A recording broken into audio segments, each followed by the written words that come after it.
What's up, everybody? Welcome to the Real Estate Reserve Podcast, the number one real estate investing podcast in the country and the whole wide world. I'm Jason Balin from Hard Money Bankers. Sitting next to me is Ian Horowitz from Equity Warehouse. Ian hit me up a few minutes ago and said, "Hey, man, you want to hop on a podcast? I got a lot of shit I need to brain dump." And I was like, "Yes, absolutely. Let's do it." We didn't plan anything. We actually didn't have a guest lined up for today anyways. So here we are. We're live. Let's go. We are live. We are live. It is a beautiful day out. We're inside. We're podcasting. I've had a lot of thoughts going through my head. And a lot of the times the way this podcast was even started was through, Jason and I talk pretty regularly. And, that's kind of how this podcast started of like, we should have these conversations online in front of other people so people know where we're coming from on a lot of stuff. And, right now with like the ever-changing market, people coming out of COVID, everyone's used to working from home. I'm noticing a lot of people, and of course my signal decides that it doesn't want to work, is that people are like very into lifestyle business right now. It's like a super sexy topic. Jason has no clue what I'm about mind dump. So it's all going to come out and we're going to get Jason's opinion at the end of this. But I was having a conversation earlier today with another one of our friends. And we were talking about lifestyle business. It's this sexy topic. It's what everyone wants to talk about. They want the private jets and they want the boats and they want the vacation houses. But on the other side of that, they don't, they want big business and they want to do all these things. Maybe it's not a good comparison, but what we were really talking about, I guess, more is like those that like, I think there's a missing message inside the lifestyle business. And the lifestyle business is be respectful of your core values while going and achieving your goals, right? There's a group out there that promotes being very family forward, and that's great and all, but it's like your business gets pushed to the side. And I think the message that's missed there is your business is a part of your life and your family and everything else you do. And then in exchange for that, you can do everything with your family as you should, but don't let your core values get violated while you're doing your business or vice versa. And where that rub is where you need to fix things. You can go out and kill in business and still have a lifestyle business at the same time.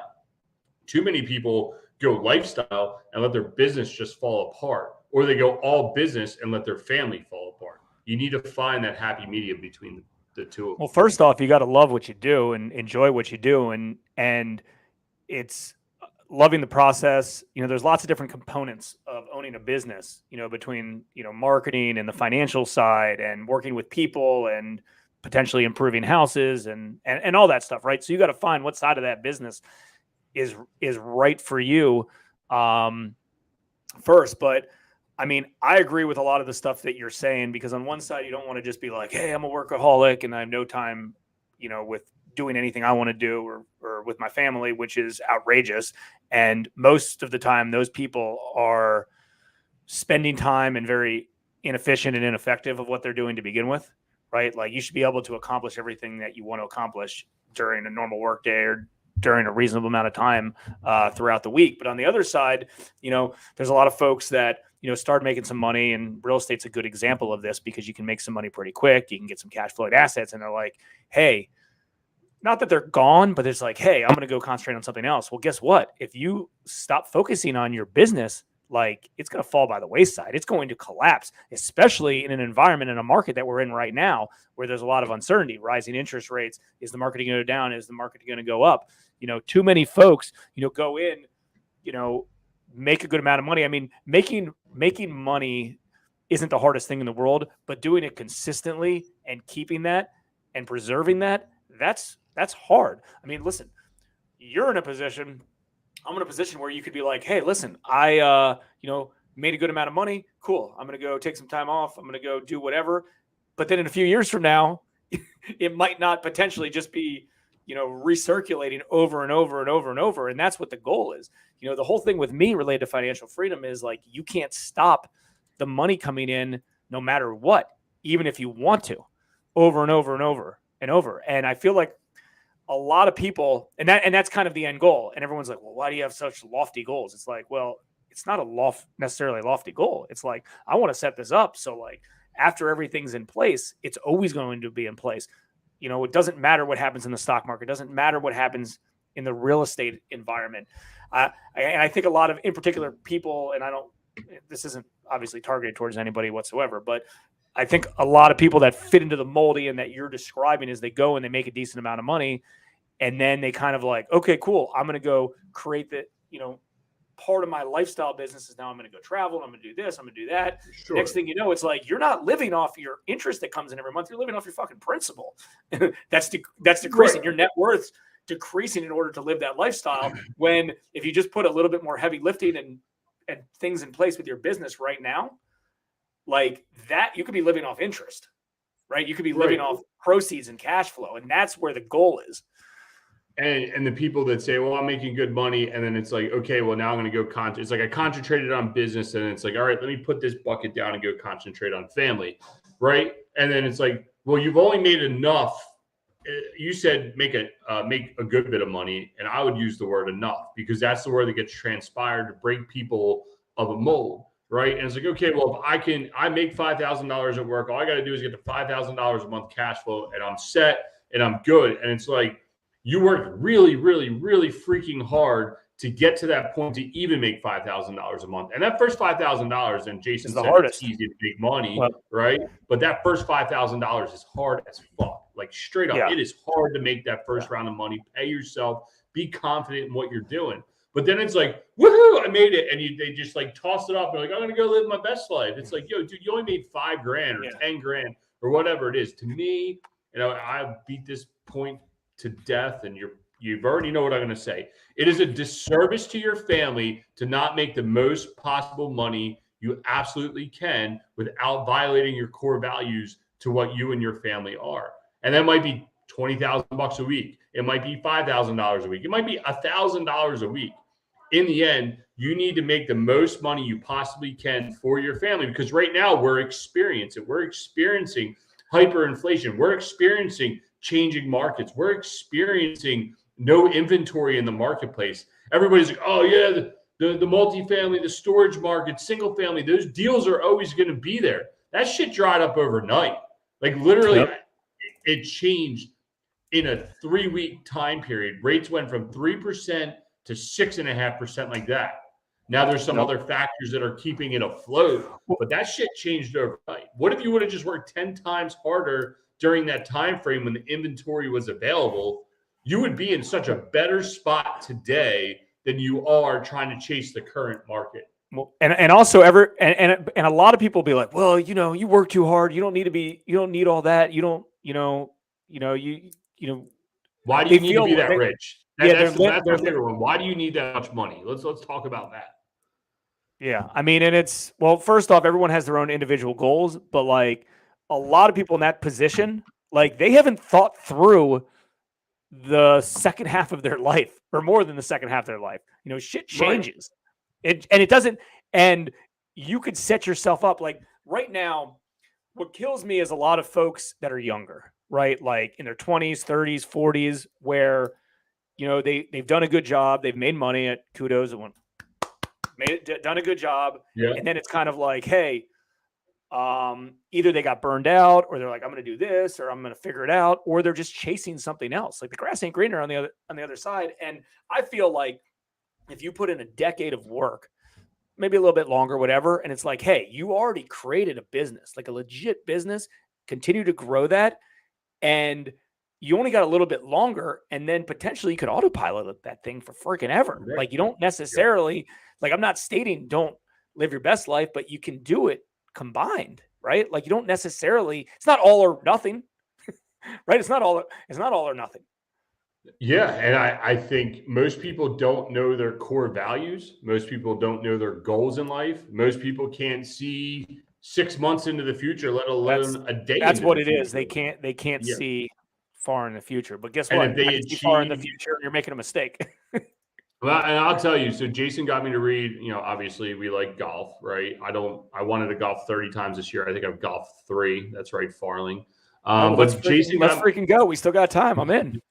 I know. I got to stop violating my own core values. But anyway, Jason got me to read this book. It's called The Next Best Golf Shot. and just take the Your golf next shot. position Your next out. shot is your best shot. Your next shot's your best shot by some guy named Dr. Rotella, I think it is. Bob Rob Rotella. Either way, it was a very good book. And the core principle to me was, yeah, like you're working towards your next shot. And like a lot of people are always like, oh, yeah, well, I just got to get to this and I can get to my next shot. But in the end, it's really about playing a nice game all the way through and being consistent. And sometimes you're going to get derailed and you're going to be off your game and you're going to say, F this, I want to sell everything. But in the end, you got to remember that next shot is not your next goal. That next shot, you have a chance to correct what you screwed up prior. And your goal is to play a nice, consistent, level-headed game. Do the same thing in business. Do the same thing in your life. Do the same thing with working out. Right now, I'm going through a thing where I'm not really hitting the gym too hard, right? And like Dan, same thing we were talking about the other day. I'm like, yo, dude, what's up? He's like, man, I need to pick a meet because I need something to work towards, right? Like we all need goals. And I just see too much of it going on right now. And it's starting to really concern me. And that's why I felt like the need to bring this all up. That's my friend, though. Well, I'm glad. I didn't know you read that book. I'm glad you did, and you got through it pretty quick because we just talked about it recently. I mean, yeah. I like a lot of his stuff because obviously it's geared towards golf, but there's so many life lessons in all of his stuff, and that's a good takeaway. And another like pet peeve that I have, and maybe I'm wrong about this, and that's fine. This is just my opinion, but like, if you're on the younger side of things and you have younger kids and you have things like that, like, why not put in the time now to work? And again, this is the happy medium. This isn't like go live at your office and not see your kids. Like you can do both, right? Like typically I would guess they probably go to school or they're in some program during the day. Yeah. So like you don't need to see them 24/7 and they don't want to see you 24/7. Right. So like during those times, that could be a few hours a day. It could be 8 hours a day, whatever it is. Like go grind, go do the work. Like to me, it's a responsible thing to be doing anyways, because like show them that like, hey, you're a hard worker and that you're doing things. And that's not to state that like, you're not making an example if like you're traveling and you're showing them other life lessons and things like that. Like you can still do that. But like, I feel like you're creating a role model. You're being a good role model by showing them and doing that stuff and working hard and, teaching them your business, if that's something that, you want to do, and having them involved in that. But like, to me, it's like, it's still an X amount of years until my kids are going to be graduating high school anyways and living in my house. So like, what else am I going to do? Like, I'm going to continue to grind. I'm going to continue to work and I'm going to continue to grow. And if things change in the future, maybe I won't, but like, what else am I going to do? Like, I enjoy doing this stuff and I'm going to continue to do so. Yeah. And you were talking about the role model piece. The gentleman I was talking to earlier today, who's been a guest on our show several times, I was talking to him. He's like, dude, I got to coach. I got to do something. I just need, because he's been looking at buying businesses because that's like a super sexy topic right now. And I said, dude, John, what's up? Like, why are you looking at all this stuff? He's like, well, because when someone asked my kid at school what my dad does all day, he said he just kind of sits around the house. Perfect. Because I didn't know that story. Like, yeah, but then on the other side, he's like, am I setting the right example for my kids? Right? Like, what should I be doing? How should I be setting a better example? Can I do more? Like, how can I be more motivated and invigorated to do stuff on a daily basis? And I think it's all it all comes together. It all coincides. And I do believe that if you have success, you should show your kids how you've made the success, not force it upon them, but what it takes. And all this ties back to, again, your core values. If you say, you know what, I want to work 6 days a week. I only want to see my families on Sunday. My family's okay with that. They know that I'm grinding this out for the next 5 years and I'm going to work my ass off 6 days a week and my family's okay with that, then fine, go do it. But on the same side of that, and it allows you to produce millions of dollars, great. But in the same sense, if your family's like, no, we want you here every day and you're okay with only making $1,000 a week, and that's what you want to do, and you only want to work 1 hour a day or 1 hour a week, but you can make that $1,000 in that 1 hour, and that's what it takes, and that's what your family and you believe in, then go do it. Just don't violate what you got going on. Be a role model. Live your I don't think that's what a lot of people want, though. I think you nailed it, and I never really put this together, but I think you nailed you nailed it on the head related to like they can't think far enough into the future that it's like, Yep. hey, listen, like, hey, you just sold a business or you just flipped a house or you just, made $1 million, right? Well, guess what? $1 million doesn't last that long if you don't have cash flow behind that to prop that up. If you have an investment vehicle, let's say you have $1 million liquid and you only want whatever, $5, 6, 7, 8, $9,000 a month forever, right? And you have $1 million and you put that into an asset, typically a real estate asset that spits that money out regularly, and you've hit your capacity where you want to hit in life. And it's like, hey, Yep. I've got my $6,000 in cash flow after taxes, whatever it is, and you're happy with that forever. Fine. That's an okay thing. But like, you can't just take sums of money or something, flip a house, and then all of a sudden like completely change your lifestyle that won't be able to support it, because $1 million isn't all that much money to begin with. So like, the people that I respect the most are the ones that are just only spend their cash flow. They're still like, I've always thought about things, and it doesn't equal thirds, but this is how I've thought for years. So for instance, you make $10,000 a month, call it, right? From your hard work, right? From your hard work, you make $10,000 a month. Well, guess what? You're allowed to spend $3,000. You have to invest $3,000, and let's say taxes are the other $3,000, right? So like, you're paying tax. So you think about everything in thirds, and as you grow, that's what you're allowed to spend. When you make $10,000, you are only allowed to spend $3,000 a month. That's it, because the other third has to be invested. The other third is going to taxes. So if you want, to spend $6,000 a month, you got to make, 20,000, 20,000 a month. That's just what it is. And I've always kind of tried to live off that, and it's hard to obviously do that, especially at the beginning to do that. Yeah. But Ian asked me a question related to a buddy of mine. He knows a little bit about his financial backing, and he does pretty well. And he makes a good amount of money, and he makes a lot of cash monthly. And he was like, but like, he's just on preservation stage of life. Like, he's got a good amount of investable money. It all spits out, kind of a full-time investor. And it's like, well, does he really need all that much money? And he's like, no, he's not spending all that much money every month, but he's following the formula. He's paying taxes on a third of it. He's saving a third of it, and he's spending a third of it. Right. And that's just how it is. It continues to grow. And if you follow that formula, like, it's not all that hard, after you kind of have the cycle in place, and it keeps you disciplined. I like it because it keeps you disciplined. It's like, no, you can't buy that because it's out of the wrong bucket. Like, there's a lot of folks that I know that have made a good amount of money in the past, and they have it, but like, they're not following these key principles. And it's just like Nelson Nash's philosophy with infinite banking.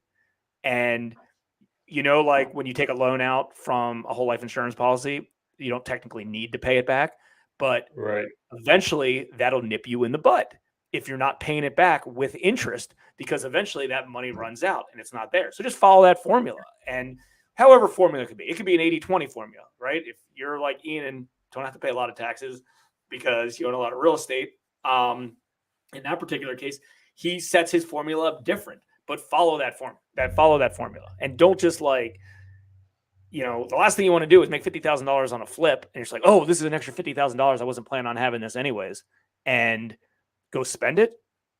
So to me, like, it's real simple.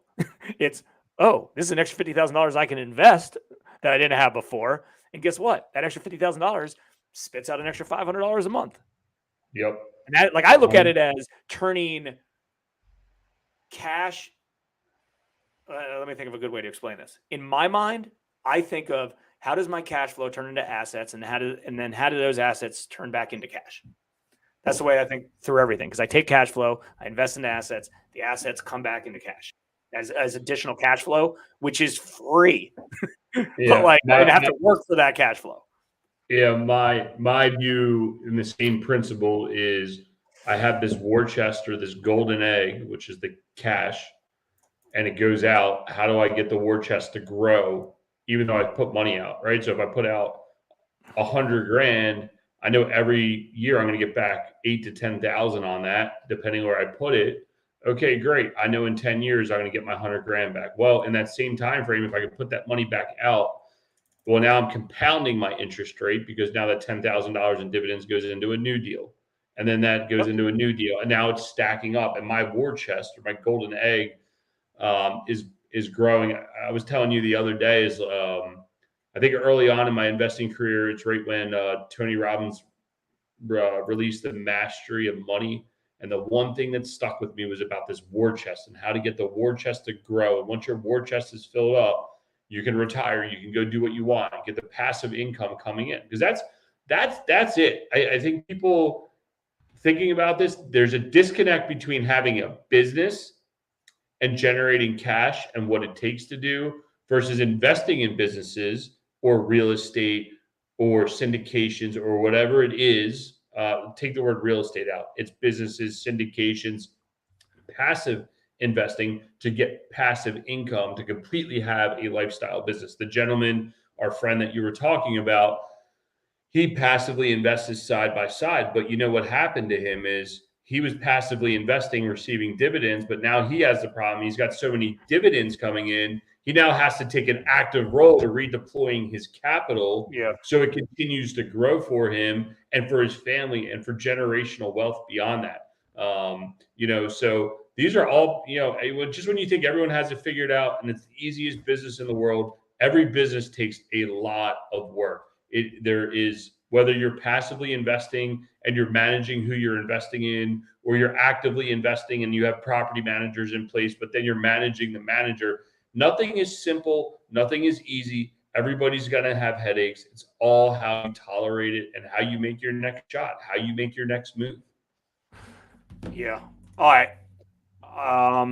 For this Thirsty Thursday episode that we're doing, let's sum it up in a sec because I got to roll. But Okay. this impromptu one, another challenge that I think's important. And listen, I'm not claiming, and Ian's not claiming that we're these crazy financial gurus. Most of the topics that we talk about are not necessarily like personal finance stuff, even though we do like talking about it. And this is stuff that Ian and I talk about every day. Between the two of us and our business partners, because it's fun, and it's fun to have an accountability partner to do this. And it's also fun to have games. But like when everyone's like, well, why don't you just go buy this? Or why don't you go do this? And like, that's the mindset that a lot of people have. Like, oh, you got the money, you can afford it. Like, play a game with yourself that you bucket different purchases, but not based on active income, based on passive income, right? Because when you get passive income, like that's not free money. That's not maybe the best term for it, but it's money that you're getting from, passively investing. So it's like, hey, let's say you want whatever, a second car, and it costs $30,000. Well, figure out how you're going to get that $30,000. You don't necessarily need to, do that through active, but invest in something and say, okay, well, I have this one rental property and whatever. I get $500 a month on it. And in a certain amount of months, I'm going to bucket all that money and I'm going to buy this rental car. Or not rental car. I'm going to buy this second car. Maybe not the best investment and maybe not the best use of it, but just think about it. Like that's the game. Like anything you want. Like we have a capital investor. This is a different person that I'm friends with, and like he won't buy anything with like he owns active businesses and he works, but he also has a lot of passive income and he buckets everything on passive income. He doesn't spend his active income, and that's just a game. You can do it either way, right? But like he's like, hey, I want this particular investment. He'd be like, oh, this is the rental house for the Ferrari rental house. I'm kind of making that up, but like something like that, and like everything's bucketed that way. Like that's who paid for this. Like I didn't have to work hard to pay for that. So like I like to play that game to bucket different things, based on an investment, but also to bring a lot of this together, to be true to yourself and who you are. Like figure out what part of your life you're in. Like I'm in the growth phase. Ian's in a growth phase, right? Like we're in positions, and I think a lot of people are in positions that they what's a good way to say it? High earning potential in our current situations, right? We have businesses that are built out that, I mean, I've spent the last 16 years on mine and spent the last 10 years on his. Like, we've worked really, really hard and come a long way to be where we're at now. I don't want to just let it kind of fall by the wayside. Like, it's got a lot of potential to grow, and I'm going to spend time on growing that. It's got a lot of potential. And, think about the snowball term or compound interest. Like, let's say you start with, $10,000 and, you want to double that, right? Okay, we make $20,000. Hey, it's a lot of money, but let's say you have $1 million and you want to double it. Now you have $2 million, right? It's the same thing. Doubling is doubling. If you start with $1 or $100,000 or $1 million or $10 million, the reason why so many wealthy people continue to get so wealthy, like almost unattainable and touchable, is because, they're doing the same amount of work to double $10 million that we're all doing, doubling $100,000, right? Correct. And that's the power of compound interest. And that's the power of compounding anything. And that's kind of where Ian and I's heads are with stuff. It's like, hey, we have this, when we started, we had, this much to work with. Now we have this much to work with. Well, someone who's just starting out, they're going to be working really, really hard over the next few years to get to here, right? We're already here. We're going to be working really, really hard too, but we're going to get to here. And so many people get up to here, and then I feel like they kind of just, hey, I don't really want to do this anymore. I'm going to try to go in this direction. I'm going to try to do this. And then every part of the whole concept just kind of decreases. And, and maybe I should do this now. And then they got to work hard again to do it. I don't know. It's a little random. Yeah, business is hard, right? And people get to a certain size and scale. And they're like, oh, well, it'd just be easier if I did this and hit the reset button and blow it up, because they're scared of the hard work that it takes to get to the next level.